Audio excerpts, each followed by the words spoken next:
station, the man got an arsenal. Bring you up to speed with what you need. He's a local and nationwide news feed. Let's talk about it. Dialect to do something about it. Ship got the flow wide open if you got questions about it. Man, it's the show that brings you to your raw. To solve all problems, it starts with real talk. Real talk. It's real talk. It's real talk. It's real talk. It's real talk. It's real talk. It's real talk. It's real talk. It's real talk. It's real talk. It's real talk. It's real talk. It's real talk. It's real talk. It's real talk. It's real talk. Yeah. Welcome to Real Talk with your host, Chip Washington. It's real talk. It's real talk. It's real talk.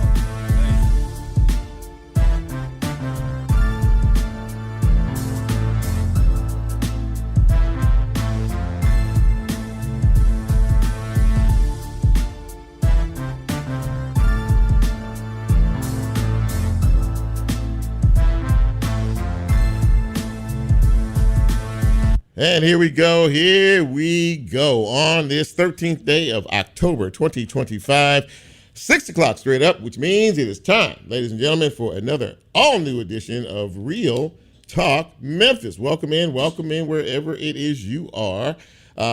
We are prepared to enlighten you for the next hour with our guests and our conversation. We hope that you can hang with us this evening. I am your humble host. My name is Chip Washington. Glad to be sitting behind the air chair on this beautiful Monday evening in the city. Temperatures all this week will be in the 80s. So fall hadn't officially arrived as of yet, but it's going to be very, very nice all week long. This is the beginning of fall break for a lot of folks around here. All of the schools are out, as far as I know. Memphis and Shelby County, absolutely that. So, yeah, they have another a week off to kick back, relax, and enjoy whatever activity one enjoys during this fall break recess. We have a pretty good show for you tonight. As I stated earlier, I hope that you can stick around and engage in some of this conversation.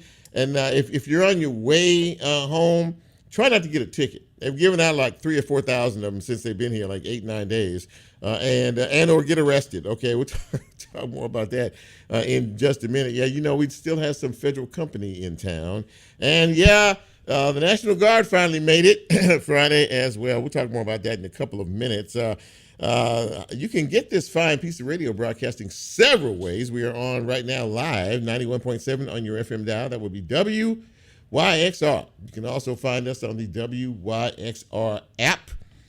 We are available on the TuneIn, TUNEIN app. Hopefully we will be streaming, live streaming tonight on Facebook Live. We're trying to effort that right now. And of course, the next couple of days, when the show posts, you can find us on YouTube. And we are a podcast, which means you can find us wherever you get your podcast a little bit later on this week. So there you go. That is the listen to us rundown. The guest rundown is as follows. We will be speaking in just a few minutes with County Commissioner Erika Sugarmon. A lot going on in the County Commission these days, and that I want to ask her about. You know, not too long ago, they voted to allow the Memphis and Shelby County School Board election to be moved to next year, which would cut off about 2 years off of the 5 elected members that were elected in 2024. Well, the mayor said, not so fast, my friends. He put a veto on that, which means for now, things are on pause. Will there be an override? What else is in store for us involving all of this? We'll find out from Erika in just a few minutes, a little bit later on. Speaking of Memphis and Shelby County Schools, we will be speaking with Natalie McKinney.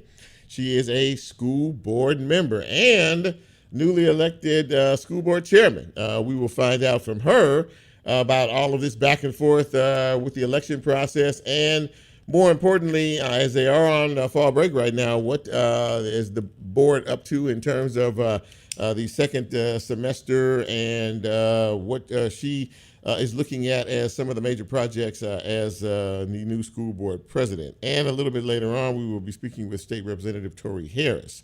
I am asking him He and some other legislators apparently met with the governor last week to get an update on all of this federal activity that is happening in and around our community. And as I said a minute ago, the National Guard is here.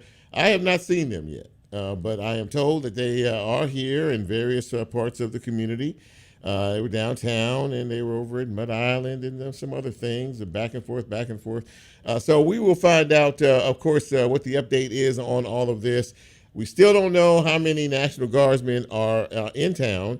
We have no idea. We saw some statistics that I will get into in just a few minutes about the latest effort in terms of arrest and ticketing going on here in Memphis and Shelby County.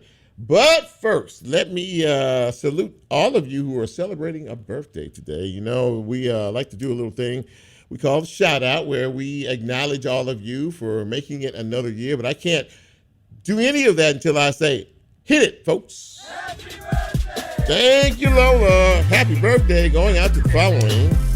Faye Evans. Saw you on Facebook today. Happy birthday, celebrating your birthday today. Maria Alejandra. Now, Maria was one of my guests last week. Remember, we had the folks in here from V901, the folks that are keeping a close watch on some of these stops and things that are happening in and around our city. Today's her birthday. Happy birthday to Empress Priscilla. Amy Hansford celebrating her birthday today. Naisha Bonner, happy birthday to you. Happy birthday to Dorothy Moore. Tammy Bryant celebrating her birthday. And Meredith Fentress is celebrating her birthday today. So, whether you had a birthday over the weekend or you have a birthday today, you have one coming up this week, hey, happy birthday from all of us here at the Real Talk Memphis gang. We wish you nothing but the best. I hope today was filled with love and laughter, and we hope to be with you next year for your next trip around the sun. Thank you. All right, so let us take a look at some news and notes. As I mentioned earlier, the National Guard has finally arrived in our city. Apparently they got here on Friday, and they've been seen in some portions of the city. I mean, I've not seen them in person. Maybe you have out there. I'm not sure. But they've been spotted in a few areas. We don't know how many were deployed here. We don't know how long they're going to stay here. And we really don't know what their duties are while they are here.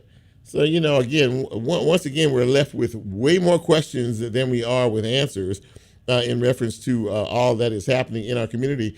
We were told before they got here that they did not have any law enforcement or arrest authority, but yet we did see some that were actually carrying sidearms. So maybe somebody would decide to tell the community exactly what those duties are and what they're all about before it's all said and done. Statistically speaking, we have seen over 800 folks arrested in this town. This is going on the second full week. 800 people arrested in this city already? Not even 10 days in? 800, I said. And in terms of tickets, we're well over 3,000 tickets being issued for any and everything out here. Have you gotten a ticket by chance? Have you been stopped? Have you been pulled over to one of these checkpoints that they're supposed to be having? I have seen my share of troopers on the highway, and they're starting to find hiding places now. So if you're running up and down the highway, you might want to pay a bit closer attention to your speed as you move to and fro in this city. But over 3,000 tickets issued, over 800 people arrested. It's just, it leaves you speechless because you just don't know what to say behind all of this. But I will tell you this, just continue to be watchful and be careful out on the highways and byways of our cities and our communities. In other news, State Representative Justin Pearson has announced that he is running for the 9th Congressional District seat that is currently being held by Steve Cohen, who has had that seat now going on 20 years. Next year, it'll be 20 years that Steve Cohen has been in that seat. Well, Justin J. Pearson says, you know what, ladies and gentlemen, it is time for a change. After 20 years, we need some new leadership. We need some fresh leadership. So he has thrown his hat into the ring for that race coming up next year. So what do you think about all of that? Depending on who you talk to, some people think Justin has a pretty fair chance at all of this. We'll see. He's got the enthusiasm. He's young. He is, pretty active. He has a voice out there in the community. He's not afraid to address some of the pertinent and more pressing issues of the day. So he has thrown his hat into the ring, and we shall see how all of that shakes out. Many of you have seen or are aware of the incident involving City Clerk Tammy Sawyer last week in reference to the fact that her bodyguard, and she does have a bodyguard, and that bodyguard is armed. She has stated that she has been the subject of death threats, and she needs some security. Well, he tried to walk into the courthouse with his gun on. You can't do that. You're not allowed to bring a loaded weapon into a courthouse, period. That's just the law.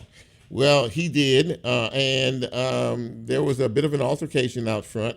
Not by him. Tammy Sawyer came out, and there was some verbal action going on there. There were some words that were exchanged, and I'm sure many of you have seen it all over social media, all over Facebook. State Senator Brent Taylor decided to make a deal out of it and says that he wants to see her lose her position. She should resign immediately. It was not handled in the best of ways, and of course, if you follow along on social media, many of you have seen that video and that exchange back and forth.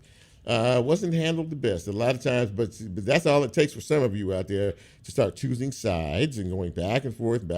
Well, was she wrong? Was all of this handled properly, or was it handled improperly? Was she being unfairly treated? This, that, whole 9 yards. So it's a bit of a deal now, and we are hoping that, of course, that everything will settle down, calm down, and relax. We don't need a whole bunch of drama. Especially feeding you all on Facebook, because you all love to be controversial when it comes to things like this, okay? So we'll keep an eye on it, of course, and we'll wait and see what happens down the road with all of this. That's a look at news and notes for this beautiful Monday evening. Did I mention how nice it is outside? It's very, very nice. It feels really, really good. And eventually, I know that we will get into what fall temperatures are supposed to look like.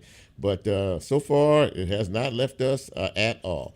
I'm going to take a bit of a break, and when we come back, I think we should get into the program. We've got a lot to talk about tonight, and hopefully we'll get some good answers from folks, and we will see what you all think. But if you're watching me on Facebook Live, or you decide to do so tonight, hit me up with if you have gotten a ticket. I'm curious to know if anybody out there has been the subject of being pulled over or gotten a citation or anything like that. And if you've seen any of the National Guard folks, I'd like to know that as well. I know I'm a little greedy about things like that, but that's just kind of how I am.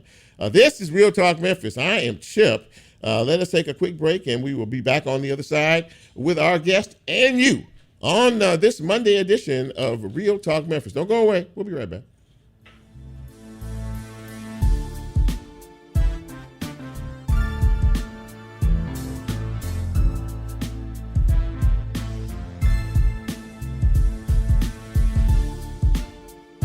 If you like Real Talk, here's a way you can get involved. Do you have a show topic idea or suggestion? Want to be considered a guest or have a guest idea? Then send Chip a message on his Real Talk show page, and you can be a part of the Real Talk experience. So as he always says, go out and tell somebody. We'll be right back.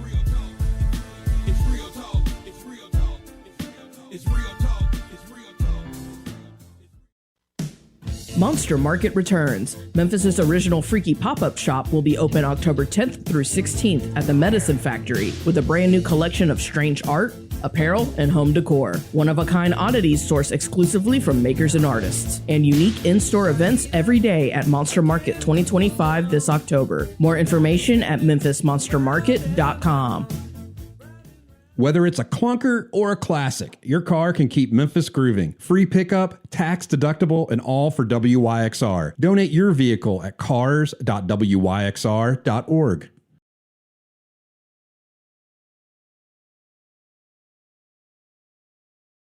I'm Dr. Lisa Beasley, a family nurse practitioner and host of the podcast series Healthful High Notes, located on the WYXR Podcast Network. Episodes are released weekly, and I invite you to listen, like, and follow. Episode topics for the month of October include awareness on breast cancer, domestic violence, sudden cardiac arrest, and sudden infant death syndrome. Visit the WYXR Podcast Network at wyxr.org or listen on your favorite podcast streaming service. Huey's is proud to support WYXR's Raised by Sound Fest. Established in 1970 with 10 locations, Huey's menu includes burgers, sandwiches, and more. More information at hueyburger.com. Support for WYXR comes from Memfo Presents and GPAC, presenting Jeff Tweedy on Wednesday, November 19th at 7:30 p.m. at GPAC, featuring his new album, Twilight Override. Tickets and more information at gpacweb.com.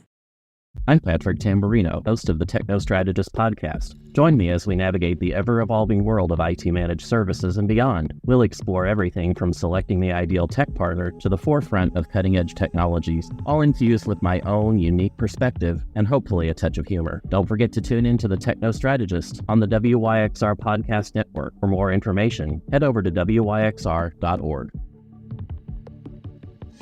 Support for WYXR and the 2025 Stereo Sessions comes from Independent Bank, serving Memphis, its businesses, and the greater community. You can find more information on how iBank can help you navigate your financial journey and hear client stories at i-bankonline.com. Support for WYXR, including our 2025 Dowd Awards, comes from Iris Etc. Catering. Chef Kelly English offers flavors from his childhood in southern Louisiana, catering weddings, private events, corporate luncheons, and more. More information can be found at irisetcetera.com. Church Health's Memphis plan provides coverage for individuals who live in Tennessee, work 20 hours a week, and make less than $31,300 a year who don't have current health insurance. You can call 901-272-PLAN to learn more about enrollment. Support for WYXR, including our 2025 Dowd Awards, comes from Iris Etc. Catering. Chef Kelly English offers flavors from his childhood in southern Louisiana, catering weddings, private events, corporate luncheons, and more. More information can be found at irisetcetera.com. Monster Market returns. Memphis's original freaky pop-up shop will be open October 10th through 16th at the Medicine Factory with a brand new collection of strange art, apparel, and home decor. One-of-a-kind oddities sourced exclusively from makers and artists. And unique in-store events every day at Monster Market 2025 this October. More information at memphismonstermarket.com.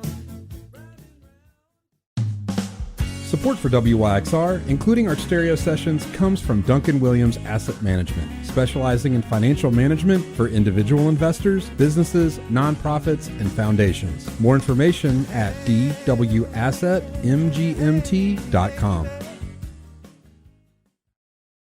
Support from WYXR comes from Sunset Jazz at Court Square, a free, family-friendly concert series presented by Just Jazzin', downtown Memphis and City of Memphis. Held every second Sunday from May through October, this annual event brings the smooth sounds of Memphis jazz to the heart of downtown at 62 North Main Street. Each show spotlights local talent in a wide range of styles, from straight ahead to swing. More information can be found at sunsetjazzmemphis.com. Programming on WYXR is brought to you by a grant from Arts Memphis, who has invested $100 million into our local arts community to teach, uplift, unite, and engage Memphians of all ages and zip codes.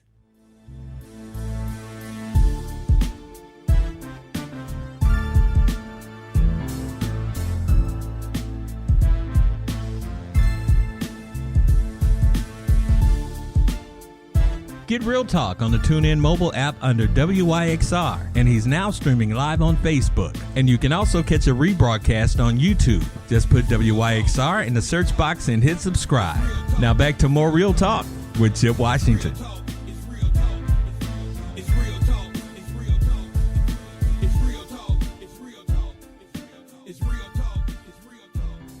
And welcome back to Real Talk Memphis on this Monday evening. Chip with you. We're having some technical difficulties right now. Getting my first guest on the horn here.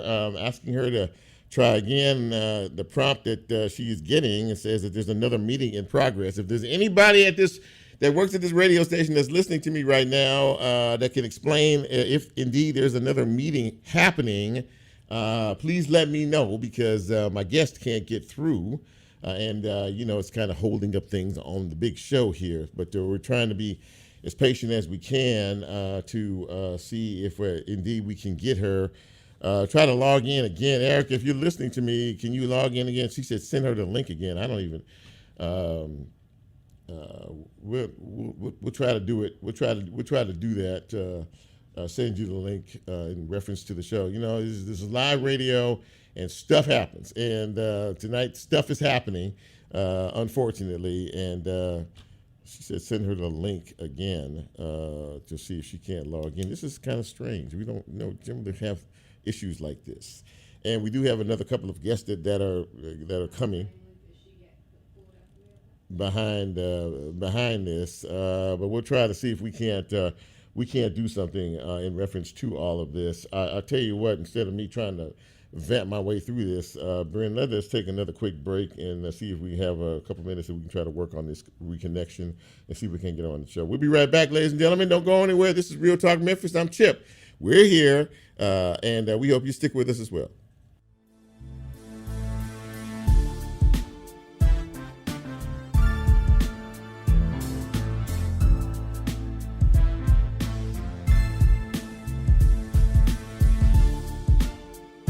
If you like Real Talk, here's a way you can get involved. Do you have a show topic idea or suggestion? Want to be considered a guest or have a guest idea? Then send Chip a message on his Real Talk show page and you can be a part of the Real Talk experience. So as he always says, go out and tell somebody. We'll be right back.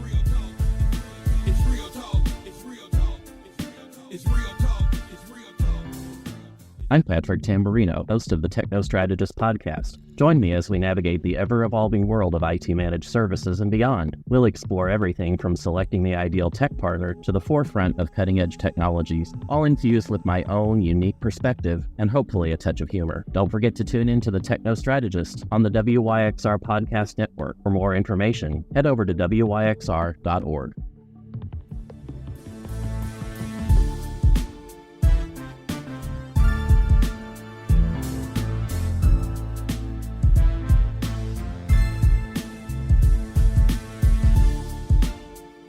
Get Real Talk on the TuneIn mobile app under WYXR, and he's now streaming live on Facebook. And you can also catch a rebroadcast on YouTube. Just put WYXR in the search box and hit subscribe. Now back to more Real Talk with Chip Washington.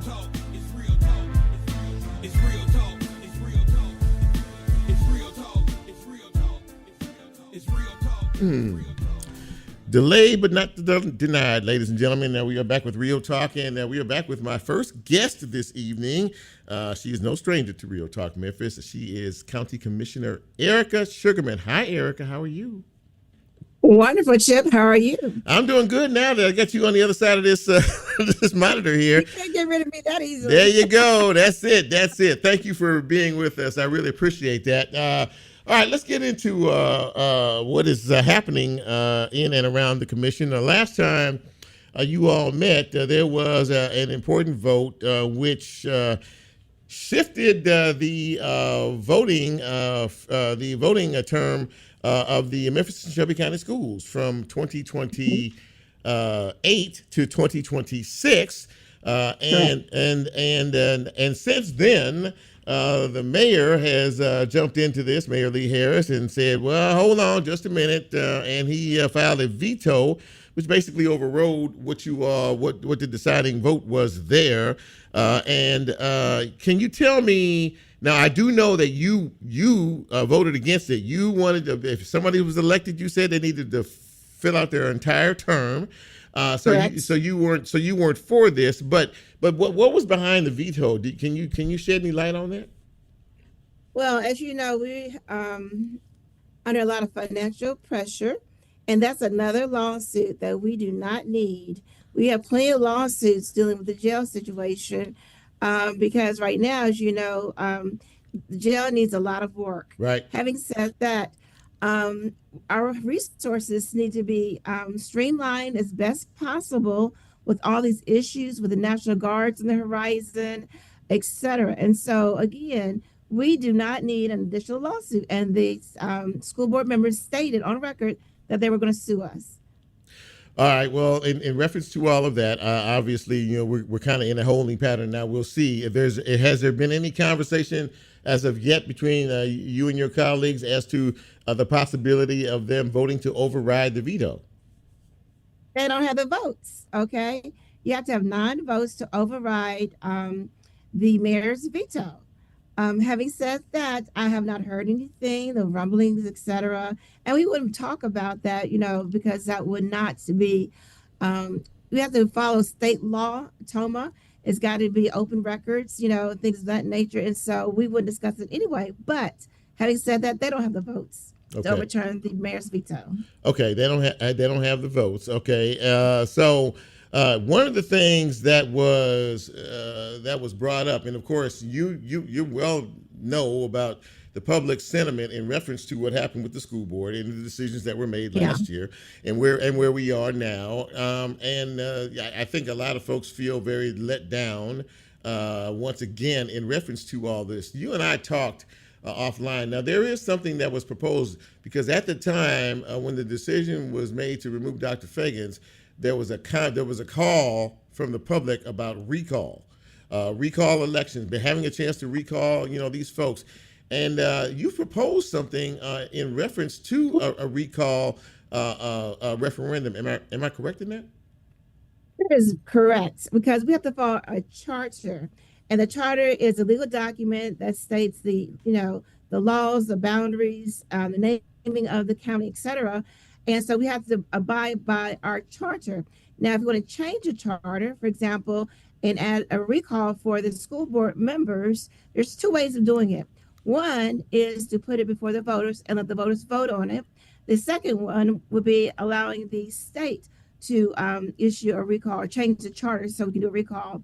And so the last meeting of the month on October 27th will be the final and third voting to allow a recall referendum in the 2026 election. That is correct. Okay, so if this if it moves through on the next meeting date, then this will be on the ballot next year for voters to vote as to whether or not they could recall a school board.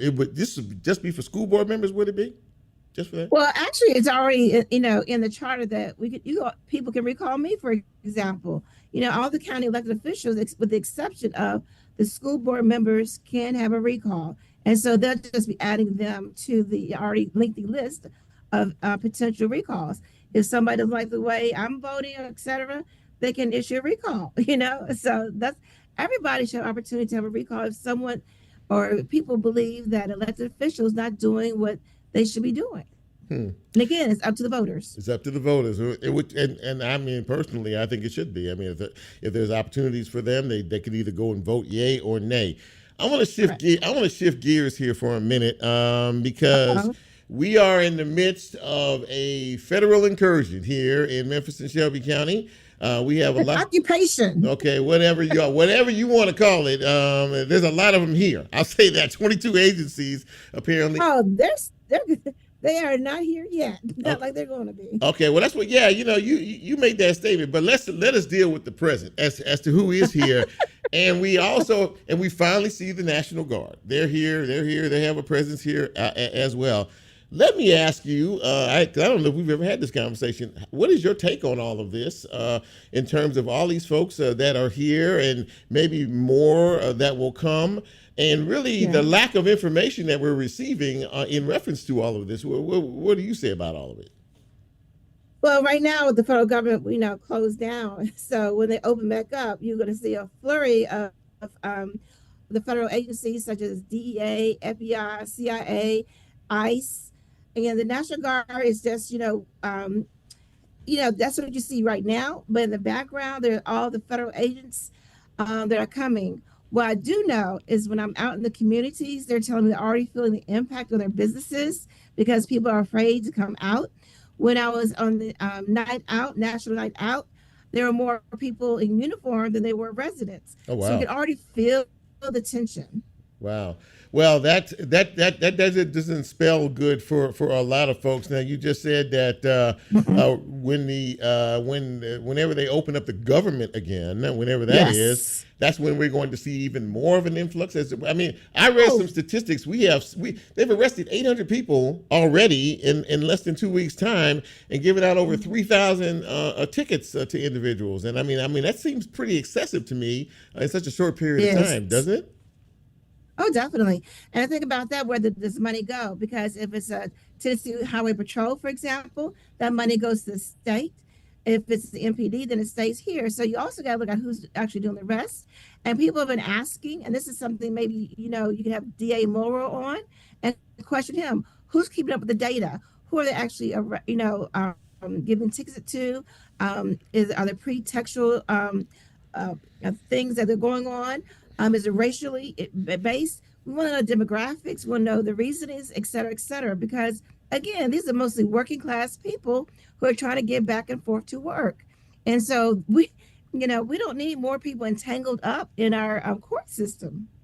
You mentioned cost, and that's always that's a big thing. I mean, but it presents us with a big question mark because, again, as you said, we don't know. I mean, we're getting very limited information. I mean, you can give us the number of arrests you make per day, and you can give us the number of tickets that you give out, but you give out no additional information. So people are really confused as to the what and the why of all of this, and more importantly, how much is it going to cost? How long are they going to be here? We're just not getting a lot of factual information, which is frustrating, I think, a lot of folks. Am I correct in that?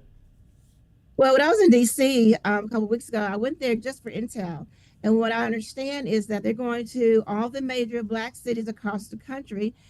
And basically, they're targeting right now Chicago, us, and, some, Black cities. And so what they're going to do is what they learned here, they're going to implement in other places. So basically, we're the guinea pigs to see how much they can get away with. Yeah. So yes, it's an occupation.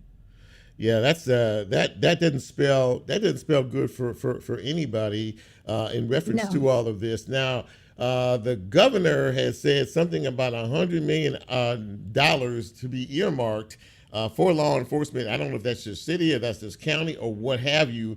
It's city. That's city again, the money that he's talking about, and we don't know what it would be used for or anything else.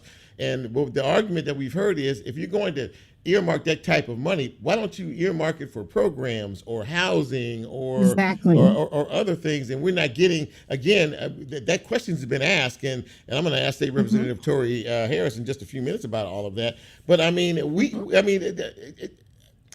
just very confused about all of this, and I know that a lot of other folks are as well, as to why this is happening, how long it's going to happen, and how at the end of the day it will affect us and or change things after they have come and gone. What do you think? Well, again, I want to say this real quickly, and so please do not take people in the public your anger out on the National Guards. They're doing their job. The person at the top is responsible. That's Trump. Donald Trump is, and so his reign of terror is basically over the people. And to your point, as far as how long it will go on, we do not know. But they're looking at they're still in D.C. So we're thinking about 2026 sometime. And how long they're going to be here, we don't know exactly. Yeah. And what the cost, is going to be devastating, because that money earmarked is for the city. That doesn't account for the jails. Who's going to feed them? That's county money. That's county funds. Who's going to support them while they're here? County money. And taxpayers are paying people to give them tickets and to arrest them. Makes no sense. And so what you're seeing is you're seeing that Black and brown and poor whites are being targeted through this nets. And so are you going to be better off? No, we're not going to be better off. To your point, we need programs. programming. We need affordable housing. We need support. And think about at the same time, they have a government shutdown and they're talking about laying off more people. They're taking away our safety nets. And so what's going to be the outcome of all this? It's going to be devastating because we locally won't have the funds to support and help the people that need the support. Final word from you. What is your suggestion for the citizens of Memphis and Shelby County as we go through this rather unpredictable period of time? Have faith, and there's hope. This reign of terror will end, and we've got to stick together and work together. Memphis is so resilient. We have gone through so much together, and so I just don't want people to panic and do things that may cause themselves harm. Out in the streets, there are the judge, the juror, and the prosecutor. Wait, if you have an issue, wait till you have safety and make sure that if you see something, say something, record it, share your recordings, documents. And again, I hope that you invite DA Mulroy and ask him these questions. Are you gathering the data? If so, make it public because I'm getting those same questions. All right. County Commissioner Erika Sugarmon. Erika, thank you for coming on the show. I know we had some technical issues, but I'm glad we worked them out and I was able to get you back on. But we'll get you back on soon. I really want to keep a close tab on this, and I know you are, and that's important to me. But I appreciate you coming on. Thank you so much. Thank you. Bye bye. Bye bye.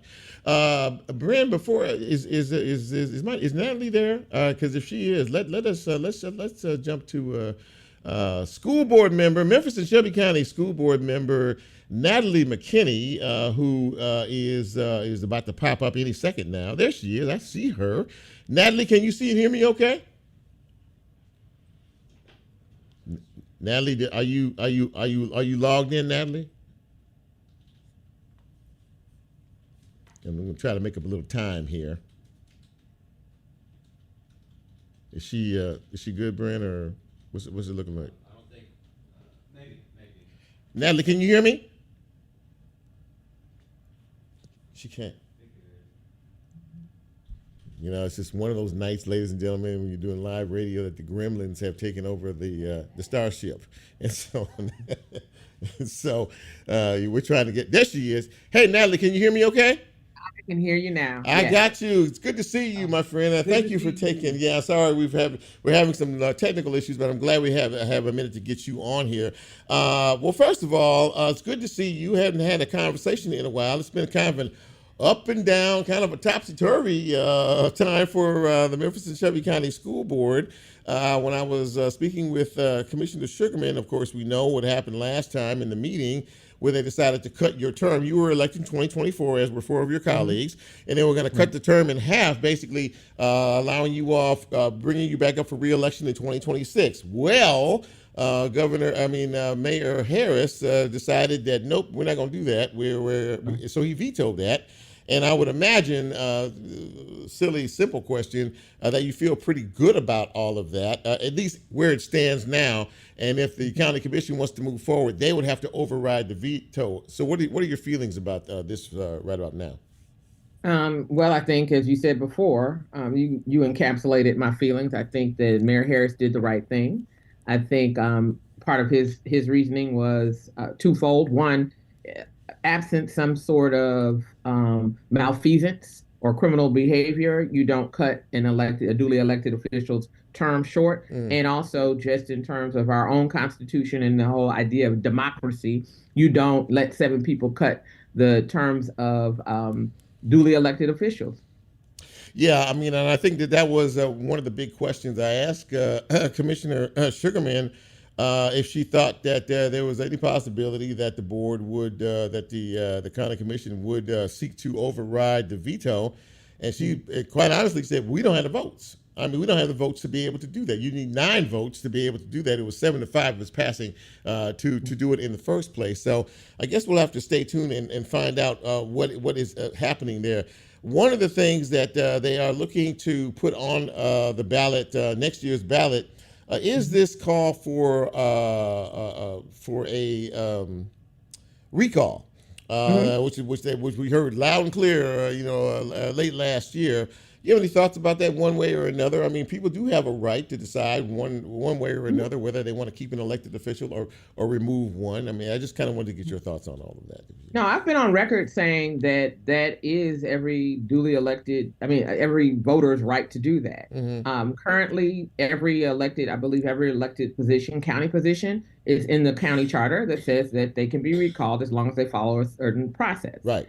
And so anytime you want to, and that's done through their charter, anytime you want to amend the charter, that has to be done by referendum. So if voters decide that they want to include the school board in that provision that allows them to recall, then I say, yes, that's the democratic process, right? Yeah. So first the step is deciding whether you want to add us to it. And if the voters say yes, then the next step, if you follow the process and you can get a recall on the ballot, then you do that. So I think congratulations are in order. You were recently elected the new board chair. So congratulations to you on that. Thank you. I want to ask a question in reference to the time that you have been in office. What has been your most valuable lesson to date, having been a newly minted school board member?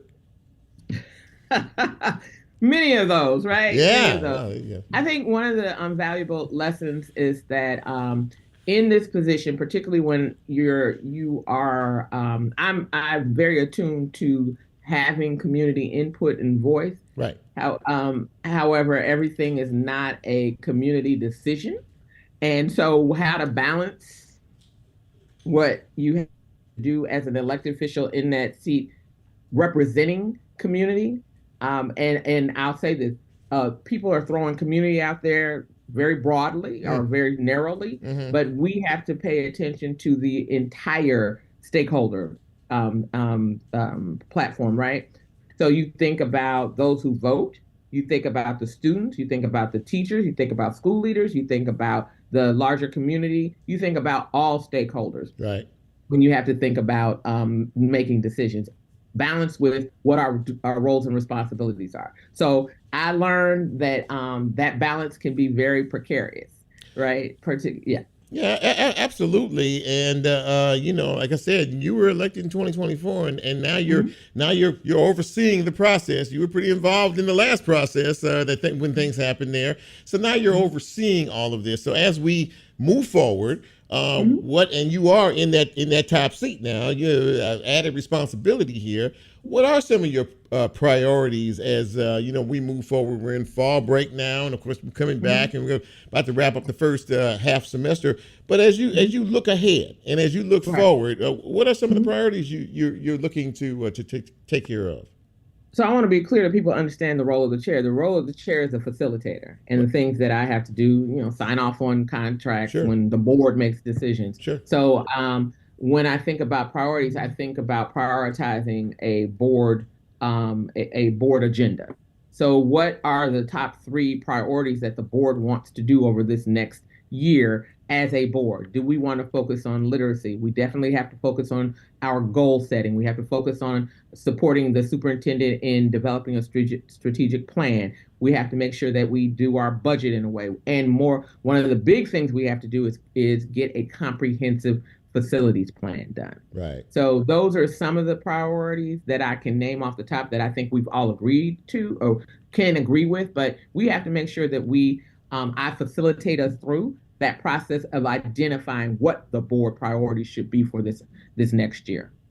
One of the things that has been starting to percolate as part of a conversation is the need to close a few schools because of the age and some other things. Now, you know better than I do, folks around here are very loyal to their schools going all the way back to grade school. How difficult a process will it be? Because a lot of our schools are old. They're very aged, and a lot of them are falling apart. For you to make conscious decisions and difficult decisions, I would imagine, as to which schools to close versus to leave open. Yeah, Chip, we have a process already, but we've also put together a stakeholder ad hoc committee, facilities ad hoc committee, to help us think about whether these are the right processes and also think about what are some of the criteria we need to bring in if we haven't already thought of those things. So we have a very well thought out process. We've closed schools.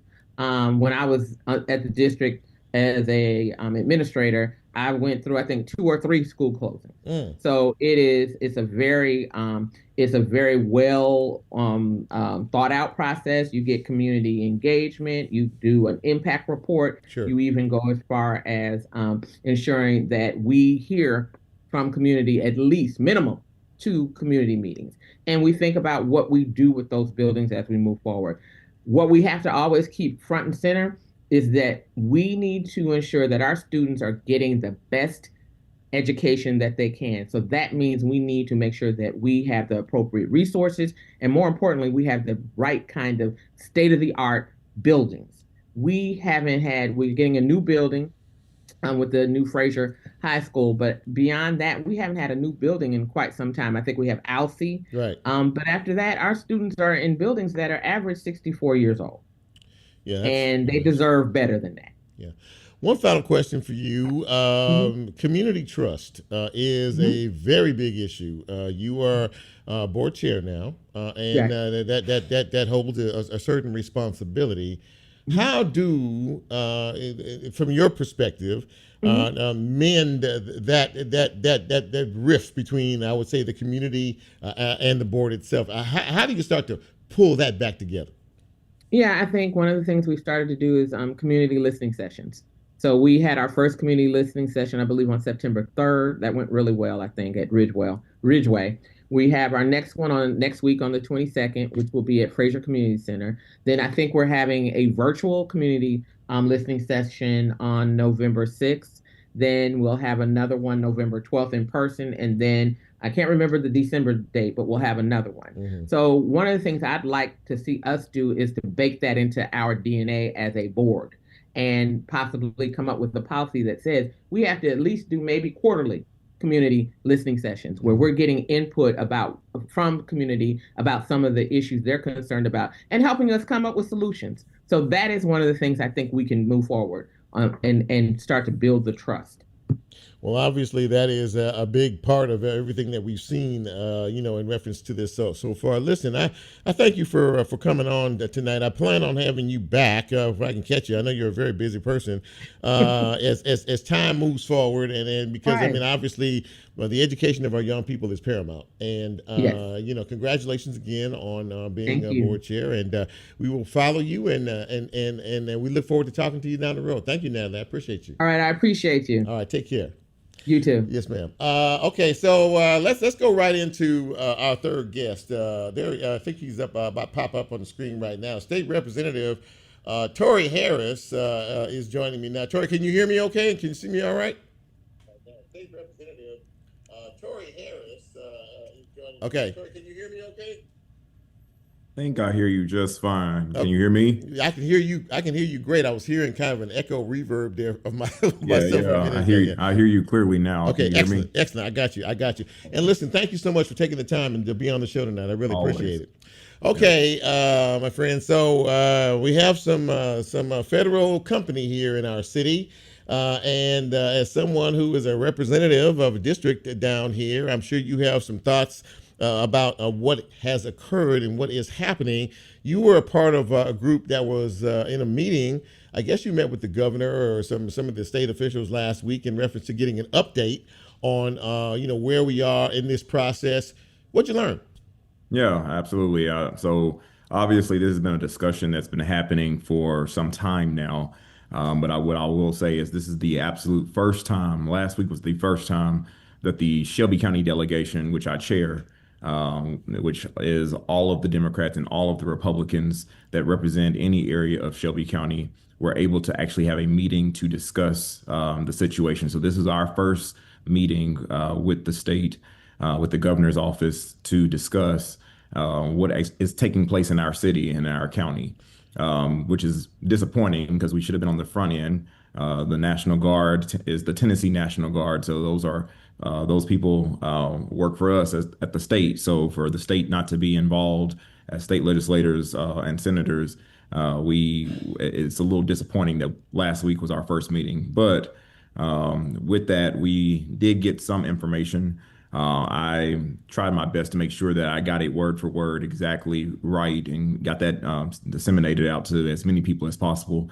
But we learned the different data points as to what is happening with the people that are funded by tax dollars that are going to be inside of our county that have already been deployed out to our county. Over time, that number and that information continues to evolve. We'll get new numbers on Wednesday afternoon.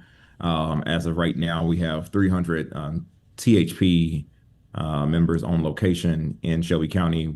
There's been over 400 arrests, 2,000 warnings, 30 illegal weapons have been retrieved. We have TBI has upped its amount of individuals who are in Shelby County to 40 additional personnel. There's 8 children that have been recovered. 7 sex offenders have been arrested. 100 grams of phenolene and 2 pounds of meth, both seized.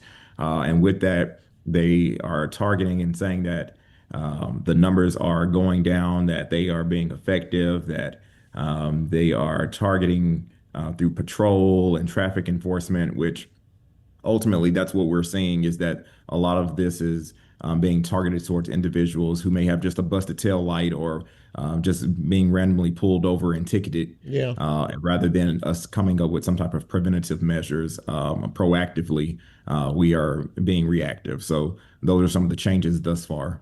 You know, I mean, and listening to you talk, and I read some statistics that came out this afternoon. I mean, over 3,000 tickets issued, and about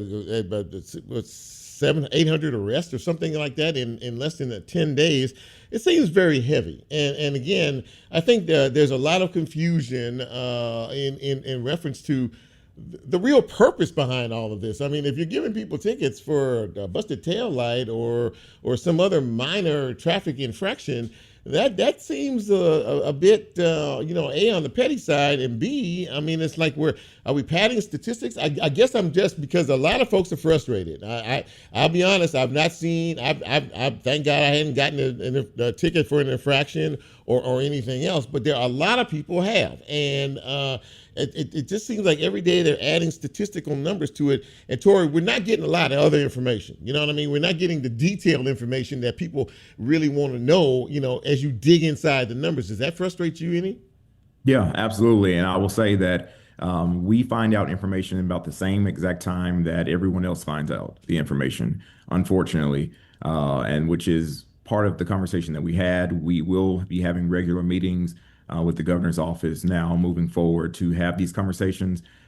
They've asked us to get with our community members and community leaders and find out what additional questions they want answered that would people want to know. We don't even know all the answers. We still didn't get all the answers on our last meeting on last week. One of my Republican colleagues brought attention to it that the meeting felt like it was somewhat of a waste of time because we didn't get any answers to some of the questions that the community and they answers that they really need to know. Right. And so I think for us, if we can get a little bit more transparency on our end, it'll allow us to be able to have these discussions and conversations with our community to prepare people. Because right now, I think a lot of people are just in fear. It reminds me of a little bit of when COVID happened. Everybody went inside the house and, kind of went away for a little bit. And it's kind of the same way. You drive around on the interstates, on the roads now, and people are just like, you know what, I'd rather just stay at home than to get on the road because I know I'm going to get pulled over or possibly get pulled over. And instead of us trying to fight a lot of the crime issues that take place in different ways, we are targeting individuals who are just going along their way, traveling, whether to work, to school, to wherever they want to go. We're targeting individuals at this point. And I say we because it's our THP in a lot of ways is being involved in that. And again, one of the things that our community is asking for is just for people to, for us to be more transparent and tell them what's going on. Right. And honestly, we're telling all we got. Yeah. One of the population around here, our Hispanic population, are feeling very afraid now, and they're being intimidated in reference to there's a lot of arrests coming in on that side of the ledger too. But something you said there was very, to me, it was a very honest assessment. People are just, this is becoming as almost like a statistical, battle. Who can write the most tickets? When I first heard there were 300 THP troopers here, I was like, well, wait a minute, hold on. So I was like, what is the target here? Is this really about crime, or is this really about statistics? And I sense your frustration, and I'm sure you can sense a lot of folks in this town's frustration in reference to it. There's something very, very difficult to hear about the fact that people, because they don't know or understand what this is all about, are being afraid to leave their houses for fear of being tracked down by some law enforcement professional around here. Yeah. When you think about historically, obviously the numbers are something that people are going to be excited about. They want to say, oh, we've dropped crime by 16%. Oh, we wanted to drop crime by this. Right. So that way somebody can hold to the fire someone else. Memphis wasn't even in play per se, and until something else happened in another state, right? So we became the target and the sitting example for the rest of the country. So whatever happens here will be a model that will be shared and passed forward into other cities. Chicago's probably next. You got Baltimore. You got other areas that'll probably be targeted after they leave Memphis. Well, that's really the larger piece of it, is what happens after they leave. Right. What about the resources that are going to be needed here? Obviously, in order to get these numbers down, they had to bring in additional resources. So if you leave and you take those resources away, then what? We have individuals that have brought up the fact that $100+ million was supposed to be earmarked to Memphis. And that $100 million was the part of the downtown public safety grant funds that we allocated in the budget this year. And so those dollars are part of a grant. So that means the city has to apply for those funds. So I'm not sure yet if the city has applied for those. But most of those will go to Memphis. It's just that we have to apply for it. So it was already something that was earmarked in our budget. Right. So this is nothing additional on top of those dollars that we approved in the budget that the governor is speaking of. So we've got to be able to provide additional resources. We've got to be able to make sure that our seniors are getting the healthcare services they're needing. We are taking up additional time and energy and effort that could be put into things that could be beneficial to Memphis in the long run. This is going to end up costing us millions and millions of dollars, numbers that we don't even have at this very second as to how much this is going to cost us. But we do know it's going to cost us quite a bit as a county and as a city, as people. And trust is something that we already don't have. And so building the trust and rebuilding trust once these individuals leave is going to be very, very hard. State Representative Torrey Harris. Torrey, thank you, man, for coming on the show and laying it out, being really honest about where things are right now. We'll keep a very close eye on it. If you don't mind, I'll be reaching back out to you since you're the chair and one of the folks who can get some information. But thank you so much for coming on tonight. I appreciate it. Absolutely. Thank you so much. Absolutely. Well, there you go, ladies and gentlemen. Really appreciate our guest as always as Brent plays us out. Look, you just have to, we have to trust somebody. Trust the man upstairs for sure, no doubt about it. Live your life, do the right thing. Don't give people a cause or a reason to come after you if they don't need to do so. I really appreciate all my guests. And, as we get out of here, stay tuned. Bryn is next with another new edition of Event Horizon. So for all of us here at Real Talk Memphis, thank you for being part of the broadcast. So for lovely Lola, ladies and gentlemen, there she is. And for Bryn, who will be up in just a second with Event Horizon, thank you, Memphis. Appreciate you. Be safe, live your life, do the right thing. And I look forward to being with you again next week. Until then, we are out. It's real talk. It's real talk. Yeah. Welcome to Real Talk with your